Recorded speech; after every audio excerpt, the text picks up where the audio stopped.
કવિતા 2 નમીએ તુજને.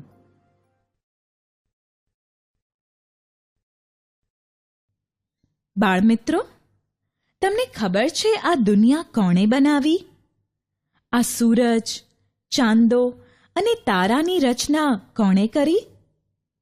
નદી, પર્વતો, ઝાડ પાન, પશુ પંખી, જીવજંતુ અને અદ્ભુત માનવોનું સર્જન કોણે કર્યું?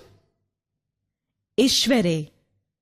હા, ઈશ્વર આ બધાનો સર્જનહાર છે.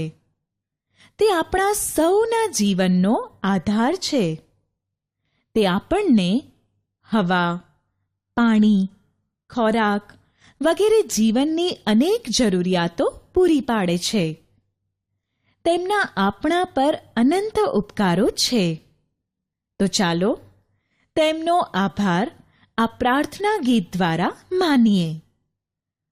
બધા હાથ જોડી પ્રાર્થના માટે તૈયાર થઈ જાઓ.